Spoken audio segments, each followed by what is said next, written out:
Alright, here's a basic sculpting tutorial using Sculptris Alpha 6. It's a great program. It's currently being offered free in the alpha version.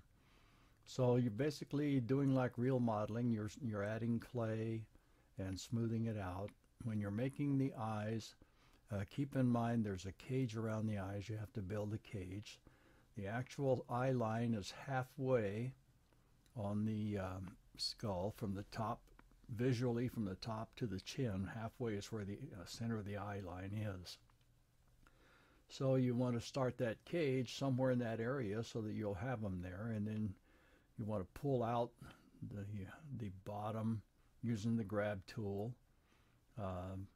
It's very intuitive as you're working. I'm using a graphics pen here and a mouse.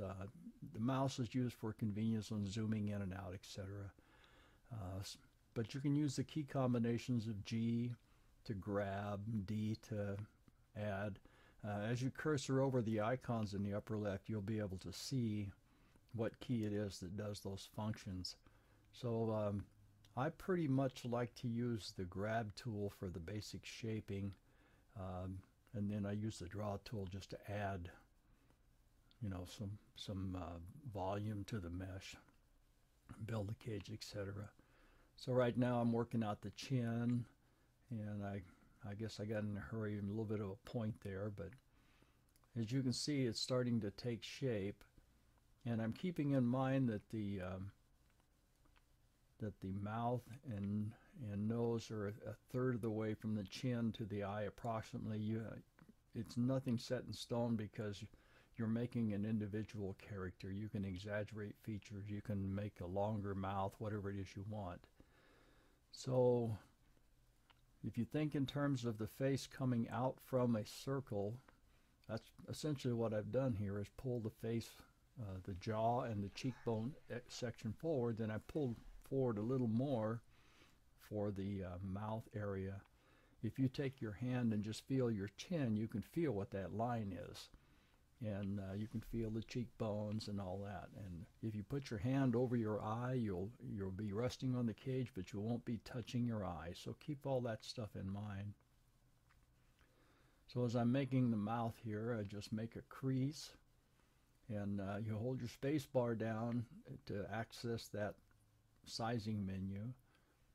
And I find that if I zoom in, the size of the cursor tends to stay the same.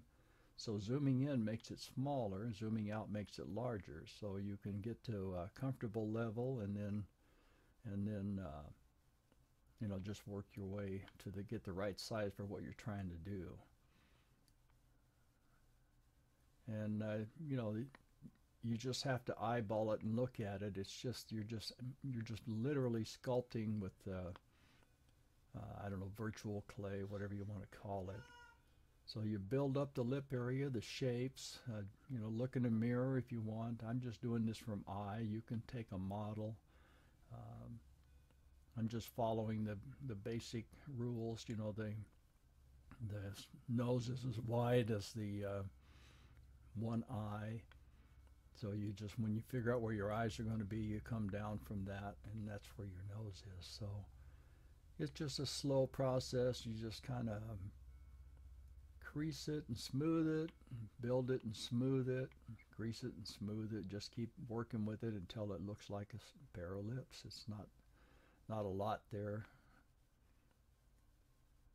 I think one of the hardest things in art is to actually see what you're looking at.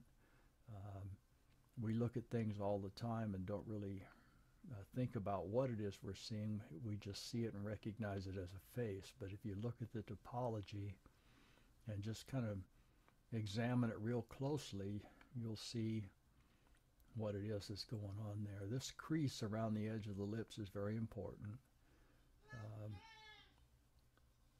So you just want to crease it and smooth it, build it and smooth it. That's the two steps that I keep in mind: add and smooth, shape and smooth. And you just want to keep working with it till they look somewhat realistic. And I'm not going for a finished product here by any means. Okay, so there I keep screwing up and forgetting to invert and uninvert the brush. Now I'm building up the chin area because the chin comes out from the basic face area. It comes out. It kind of juts out. Again, if you feel with your hand, you can feel how that works. You can feel the cheekbones and the jawbone coming out, and then recessed in is where the teeth are forming the basic cage for the mouth, that kind of thing. So you think about what you've got. Use your hands to feel, and use your eyes to look at pictures, whatever you need to do. You turn your model once in a while, and now we get the nose, and starting at the eye line, working our way down so that the tip of the nose is about a third of the way between the chin line and the eye line. And then you spend more time building up the nose at the bottom because you're trying to make it come out. Turn it sideways and look. There's all kinds of shapes of noses, so just whatever you see in your mind's eye, that's what you want. And just, small changes. Keep your brush setting down fairly light as far as that goes. I like a graphics pen because it is pressure sensitive. The harder you press, the more it adds. So you can just do very light and very severe changes and additions. So now I'm adding in the nostril area, and looking at that eye line, you want to build it out till it's about where the inside of the eye starts. Eyes are spaced, if you look straight on, there's 5 spaces, and the center space is the width of an eye, so that's how wide your nose would be on the average. You can, again, customize your character as you see fit. And I'm not going for a excuse me, not going for a finished product here. I'm just trying to show how it's done, the very basic steps. Okay, so I'm starting to look like a mouth and nose there. Okay, now I want to build that cage for the eyes, so I'm going to size it up a little bit and just kind of draw that cage in there. The cheekbone.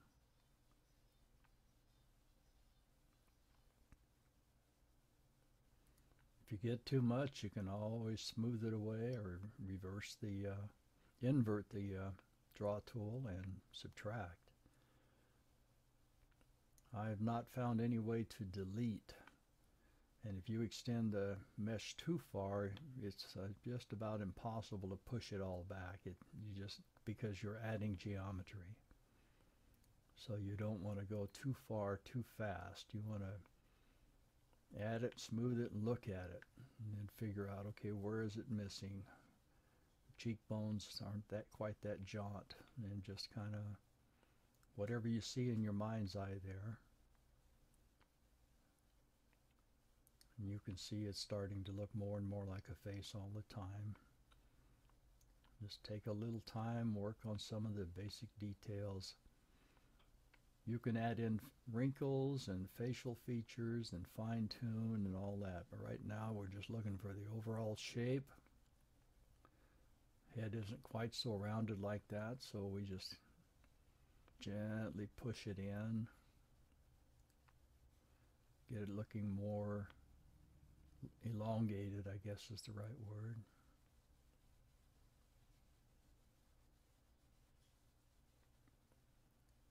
And there's a little bit more substance right in this area here, so we're just going to build that up a little bit.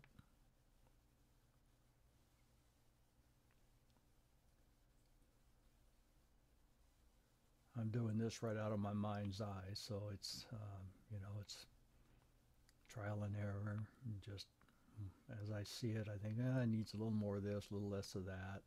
Needs more area here, more substance.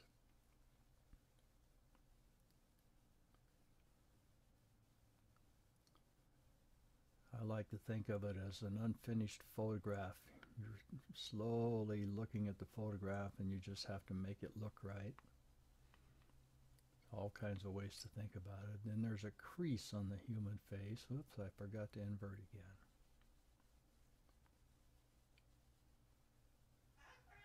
So you just draw that face. You can hear my bird in the background. He's an African cockatoo, very talkative.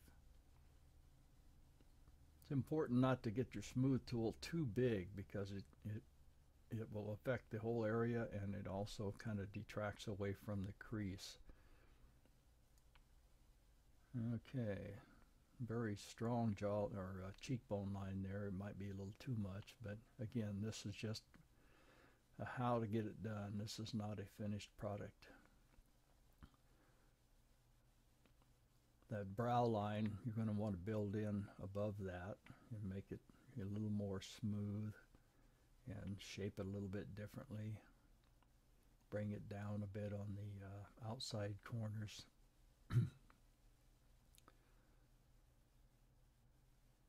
On the ears, you just want to pull an area out, and usually if you're almost straight on, when you get to where you can actually grab, you're in the right place. And it's all, you know, just a little bit at a time. You notice that the ear starts at the eye line, and the bottom of the ear should be somewhere where the nose joins the face at the bottom. And again, some people have big ears, some have small ears. It's totally how you want your character to look. And all you're going to do is just basically just shape this thing out and make it look right using the grab tool and the add tool or the draw tool. You're just going to make this ear appear on the side of the face. And you know, pull up a photograph. There's a lot of reference photos out on the web of the human ear. I'm just drawing this again from my mind's eye, just how I think an ear looks.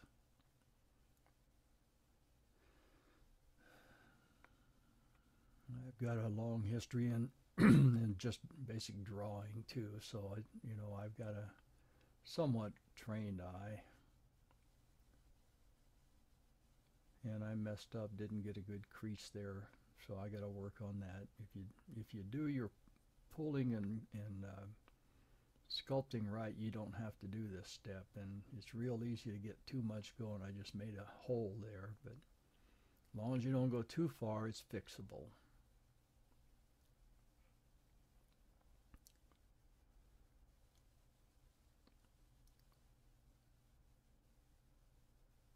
One thing that I find helpful is when I'm trying to sculpt or draw, I try to look at the human head more as geography and not as a human head. If you I guess objectify it, instead of trying to make it look like a human, you're trying to make it shape and shadows as you draw, you know, that kind of thing. So just try to think of it in terms of topology and not a human, and then when you get the topology right, you can make the details more human and work it out that way. I'm not doing a real nice ear here, I'm just showing you the basic techniques. I don't want to have a 2-hour video, so I'm just trying to, and I'm using the move tool here. If excuse me, if you put it up near the rim of the ear, you can push it in and you start to get that little wrap around of the ear. And I think you can see it's starting to look like an ear more all the time, and just little changes, little additions. Pull it down, move it, stretch it, add some clay. Don't want to get them sticking too far out, but you do want them sticking out away at the top. They're angled. Sometimes just looking in the mirror gives you a good idea.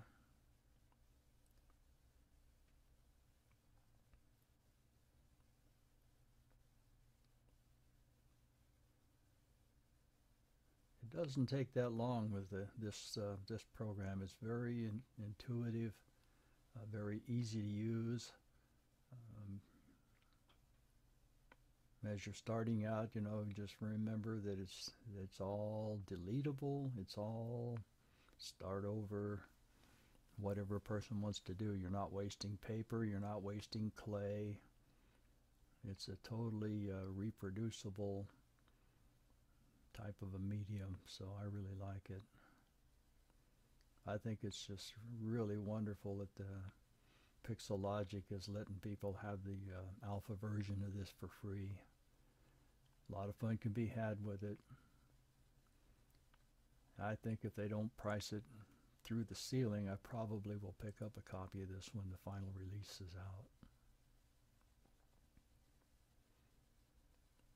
I do the majority of my modeling in Blender, but what I would do with this is I'd make a pretty good representation, and then I would export it into Blender and then retopology over it to get it into a lower poly mesh. If you look at the bottom there, you can see there's quite a few polygons going on there. So this is a high resolution modeling environment. And you just shape the eye kind of how you see it, and get the basic shape of the eye first, and then smooth it out. Notice that the inside corners of the eyes are approximately the same position vertically as the nostrils. And if you look, I've got the eyes a little wide apart on this character, but it's just what I'm seeing. But essentially you've got 5 spaces there, and the center space would be the width of one eye. How far out you set them on the head itself, and how wide, in relation to the width of the head. That's just some people have really thin heads, some people have, more rounded heads. It's fascinating when you're out and about, just look at people and see the different shapes and sizes and noses and the jaws and the different features that people have, and you begin to realize that some of these cartoon characters aren't so far off. Trying to draw the edge of the eyelid, I'm not going to fill in the eyes. You can import a couple of globes and position them in there to get the eyelid shaped exactly right. I'm not going that far today. I'm just trying to show how this is how you're going to get this all laid out. I keep forgetting to reverse that tool when I want to make a crease versus making a lot of things that I used to forget, and it's pretty important, is there's a crease above the eye, and I used to forget to put that in, and I never could figure out why my eyes didn't look quite right. But there's a fold, or kind of a crease there at the top of the eye. And if you put that in, it goes a long way on making your model look right when it's done. So that's kind of it. There's a basic head. You could refine it and put wrinkles, whatever you want.